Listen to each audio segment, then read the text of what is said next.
Everyone, welcome back to Study Point. So today we are going to discuss about BA third semester English Unit 4, and that is three unities. So here we are going to cover all the three unities, which is unity of time, unity of place and unity of action. So here a French poet who derived these unities, that is Aristotle. But Aristotle only talked about two unities, that is unity of time and unity of action. He didn't talk about unity of place, but we'll discuss it later because it is in your syllabus. So let's begin the video. So mainly these three unities are also called three dramatic unities or the poetics. So the poetics by Aristotle define general format of a tragedy. Aristotle also shared his views on the dramatic unities in a tragedy. So mainly he focused on unity of action and unity of time. Aristotle did not mention about unity of place in his poetics, but we will discuss all three dramatic unity in detail. So the first one is unity of time, that is समय की एकता. तो unity of time की बात क्यों की गई है drama में, तो अभी आपको क्लियर हो जाएगा अगर आप यूनिटी ऑफ टाइम को समझ पाते हैं. तो unity of action of place काफ़ी हद तक तीनों एक दूसरे से ही लिंक्ड है. So mainly unity of time means a limited period of time that takes a play to be performed on a stage.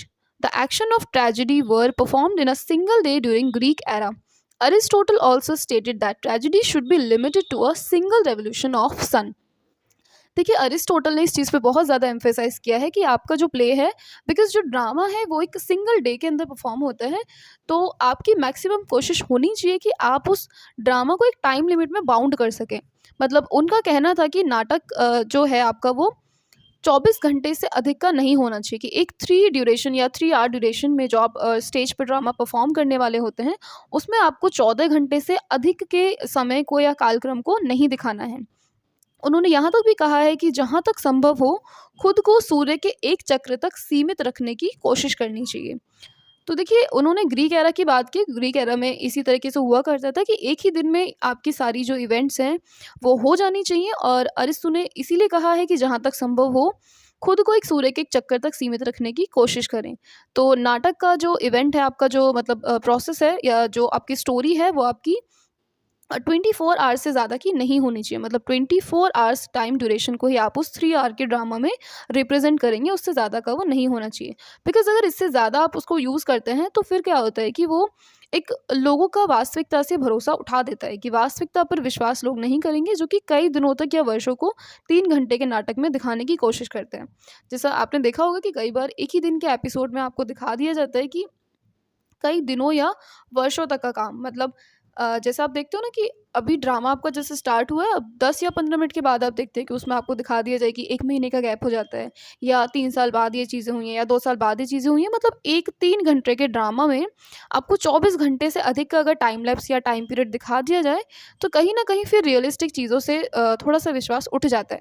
जैसे अगर आप पुरानी कुछ मूवीज़ में देखें, तो मूवी जस्ट आपकी स्टार्ट होती है और उसमें कुछ छोटे-छोटे कैरेक्टर्स, मतलब कुछ आपको बच्चे दिखाए जाएँगे, और नेक्स्ट फिर उनका बचपन ना दिखा कर के सीधा आपको दिखा दिया जाए कि देखिए 25 साल बाद ये हुआ. तो सीधा आपको टाइमलाइन दे दी जाएगी आफ्टर 20 ईयर्स और आफ्टर 25 ईयर्स. उसके बाद आपकी स्टोरी स्टार्ट होती है.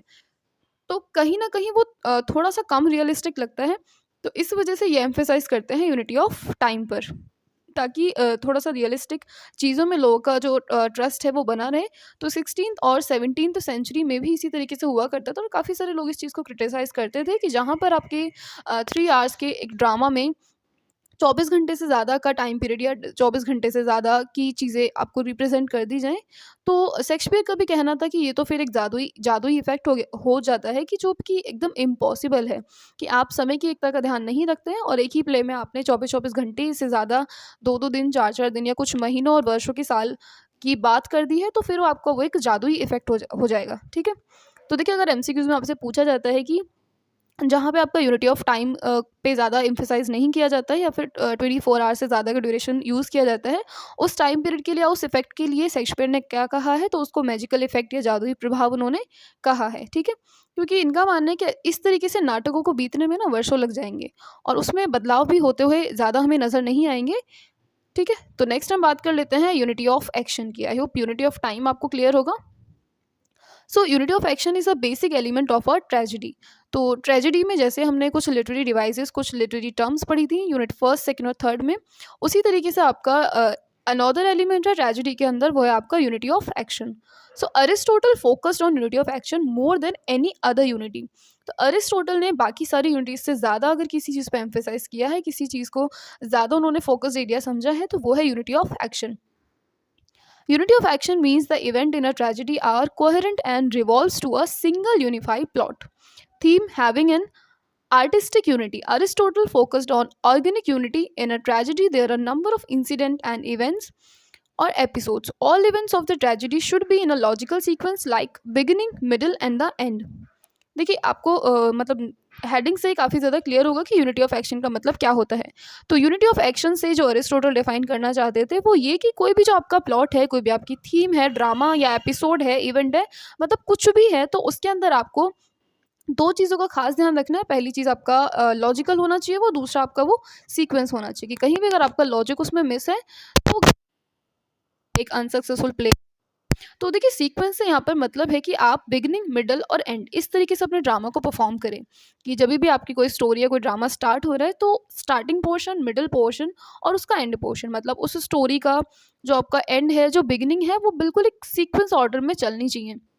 उस तरीके से नहीं जैसा आप मूवीज़ में या कुछ सीरीज़ में देखते हैं कि पहले आपको दिखा दिया जाता है एंडिंग पार्ट और उसके बाद कुछ चीज़ें आपको फ्लैशबैक में बाद में स्टोरी के मिड में नज़र आती हैं। मतलब स्टोरी का जो बिगनिंग पार्ट है वो मैं आपको ना दिखा करके सीधा मिडल से स्टार्ट करूं और फिर मिडल में जो स्टार्टिंग की चीज़ें उनको बीच बीच में फ्लैशबैक की तरह यूज़ किया जाए और उसके बाद जो आपका एंड उसको भी काफ़ी पहले दिखा दिया जाए या मिडल में दिखा दिया जाए, तो कहीं ना कहीं फिर एक लॉजिक उसमें से ख़त्म हो जाता है और फिर वो चीज़ें आपको इतनी रियलिस्टिक नहीं लगेंगी। तो इसीलिए इन्होंने यूनिटी ऑफ एक्शन की बात की है। यूनिटी ऑफ एक्शन को हम हिंदी में कहते हैं कार्रवाई की एकता, मतलब क्रिया की एकता भी आप इसको कह सकते हो। तो क्रिया की एकता से इनका मतलब था unity of action which makes the plot intelligible, coherent and individual. So the events and incidents are connected with each other logically. देखिए जब तक आपका लॉजिक मिस रहेगा तो उसको देखने का कोई पर्पस रह नहीं जाएगा, क्योंकि अगर इवेंट्स और इंसिडेंट्स को आप कनेक्ट ही नहीं कर पाओगे तो आई डोंट थिंक कि आप उस स्टोरी की जो मोरल है या जो भी थीम है उसको आप समझ पाओगे।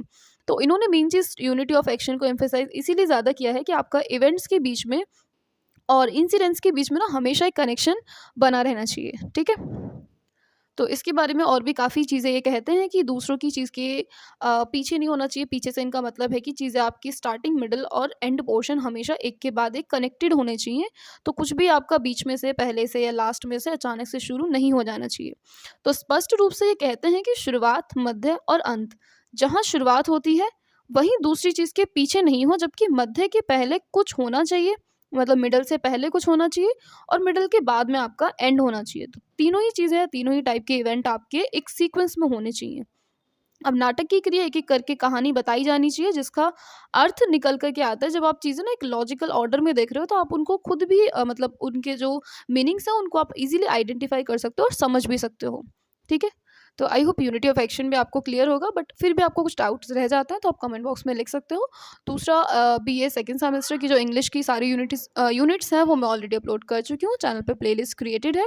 और थर्ड सेम की भी मैंने आपकी मेनली 3 से 4 यूनिट्स को कवर किया है, तो कुछ पार्ट्स में वो वीडियोज़ हैं वो भी आपको प्लेलिस्ट में मिल जाएंगी। प्लेलिस्ट का लिंक मैं आपको डिस्क्रिप्शन बॉक्स में प्रोवाइड करा दूँगी और इस लेक्चर या सभी लेक्चर की जो पीडीएफ है वो आपको टेलीग्राम चैनल पे मिल जाएंगे। उसका लिंक भी मैं आपको डिस्क्रिप्शन बॉक्स में प्रोवाइड करा दूँगी, वहाँ से आप जाकर के सभी पीडीएफ्स को डाउनलोड कर सकते हो।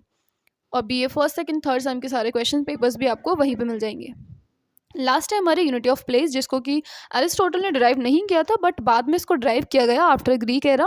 तो इसको भी हम देख लेते हैं। Mainly Aristotle did not mention unity of place in his poetics. तो अपने पोएटिक्स में इन्होंने कवर नहीं किया था यूनिटी ऑफ प्लेस को, same like unity of time and unity of action. So this is the new classical critics who formulated this term unity of place। तो unity of place को describe किया है कुछ आपका न्यू क्लासिकल क्रिटिक्स ने। अब जिनका मानना था कि unity of a place, जिसका मतलब आपका होता है कि a single place where all events of the tragedy took place, कि एक आपका सिंगल प्लेस होना चाहिए जहाँ पर आपके ट्रेजिडी के सभी इवेंट्स होते हैं, या मतलब जितनी भी आपकी घटनाएँ हैं वो सभी आपका एक सिंगल प्लेस पे परफ़ॉर्म होनी चाहिए। जैसे आप मूवीज़ में देखते हो ना कि आपका सॉन्ग की शूटिंग्स में हमेशा आपने देखा होगा कि कुछ उसमें आपके सीन्स इंडिया से होते हैं, फिर कुछ आपके अमेरिका से हो गए, या फिर कुछ इंडिया के अलग-अलग रीजन से हो गए, या फिर कुछ अलग कंट्रीज़ से हो गए। तो ग्रीक एरा में मेनली इन्होंने जो एम्फसाइज़ किया है वो एक सिंगल स्टेज, क्योंकि जो परफ़ॉर्म किया जाता है, आपका ड्रामा हो गया या ट्रेजेडीज़ हो गई, तो मेनली ये आपके एक सिंगल स्टेज पे परफॉर्म होने होते हैं। तो उसमें काफ़ी ज़्यादा डिफिकल्ट होगा कि एक सिंगल स्टेज पे विद इन 3 आवर्स आप time lapse, place lapse, action lapse दिखा सकें। बहुत ज़्यादा डिफिकल्ट हो जाएगा, बिकॉज आज अगर मॉडर्न टाइम से हम कंपेयर करें तो हमारे पास प्रिंट फॉर्म्स हैं, रिकॉर्डिंग्स, प्लेज, काफ़ी सारी चीज़ें हैं हमारे पास, काफ़ी हम मॉडर्नाइज अब हो चुके हैं, डिजिटलाइज्ड हो चुके हैं। बट उस ग्रीक एरा में जो आपके ड्रामाज़ हुआ करते थे वो एक सिंगल स्टेज पे परफॉर्म होते थे, और बीच में इतना ज़्यादा टाइम लैप्स या इतना ज़्यादा ब्रेक, इतने टाइम का ब्रेक नहीं हुआ करता था कि आप पूरा का पूरा वेन्यू चेंज कर सको। कि अभी आप एक स्टेज से दूसरे स्टेट को रिप्रेजेंट कर रहे हो, या फिर एक कंट्री से दूसरे कंट्री के कुछ सीन्स दिखाना चाहते हो, तो कहीं ना कहीं आपको अपने बैकग्राउंड में या अपने उस ड्रामा में वो सीन्स आपको क्रिएट करने पड़ेंगे कि ऑडियंस समझ पाए कि आपने जो इंडिया का वेन्यू था उसको चेंज करके अमेरिका में शिफ्ट किया, या अमेरिका से कहीं और में शिफ्ट किया। बट आप खुद सोचिए कि 3 घंटे के ड्रामा में बहुत डिफ़िकल्ट होगा कि आप अलग-अलग प्लेसेस को यूज़ कर सकें। इतना ज़्यादा टाइम आपको वहाँ पे नहीं मिलता है, क्योंकि वो सब कुछ आपको पहले क्रिएट करना पड़ता था। बट अभी तो क्या है कि सब चीज़ें आपको लाइक हैंडमेड आपको वेन्यूज़ मिल जाते हैं कि आप बहुत फटाफट से अपने बैकग्राउंड को चेंज कर सकते हो, और कहीं का भी लुक आप उसमें अरेंज कर सकते हो। बट पहले चीज़ें काफ़ी हद तक फिक्स थी, स्टेज आपका फिक्स हुआ करता था, और एक सिंगल स्टेज पे बहुत ज़्यादा मुश्किल हुआ करता था। तो Aristotle does not mention about this unity, but it is just in your syllabus, so that's why we are discussing it. I hope तीनों यूनिटीज़ आपको क्लियर हैं। तो फिर भी इन केस आपको कोई डाउट होता है तो आप कमेंट बॉक्स में लिख सकते हैं। चलिए मिलते हैं फिर नेक्स्ट वीडियो में।